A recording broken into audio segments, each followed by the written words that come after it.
तो जब इन्होंने हमारी बातें नहीं मानी तो हमने एक बार निर्णय लिया कि बहुमत के आधार पर इनाम बाहर कर देंगे।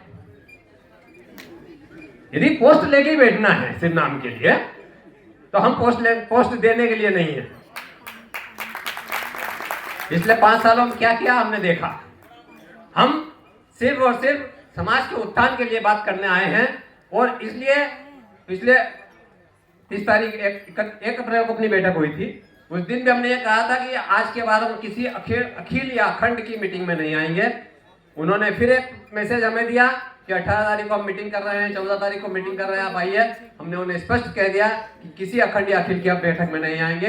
अखिल और अखंड की एकमात्र जो बैठक होगी हम उसी में शामिल होंगे, इसके अलावा हम कहीं शामिल नहीं होंगे।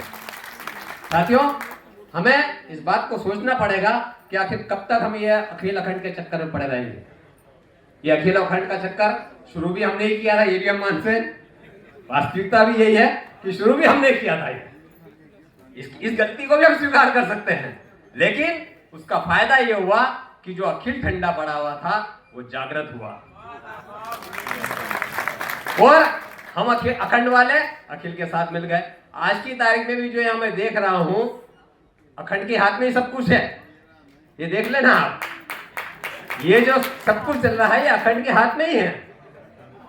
अखिल के हाथ में कुछ नहीं है। अखिल वाले बैठे दिख रहे हैं, सुन रहे हैं, लेकिन चूंकि हम अखिल और अखंड बचे नहीं। अब कोई अखिल और अखंड नहीं है पूरे देश में। अखंड नाम की संस्था को हम आग लगा चुके हैं, बत्ती दे चुके हैं पूरी तरीके से। आपको कहीं सोचने की जरूरत नहीं है। यदि मैं नाम नहीं लेना चाहता, वरना आप समझ जाए मैं हरिशंकर सिंह, बलवंत सिंह जी की बात कर रहा हूं। मैं बिल्कुल नाम नहीं ले रहा हूं उनका।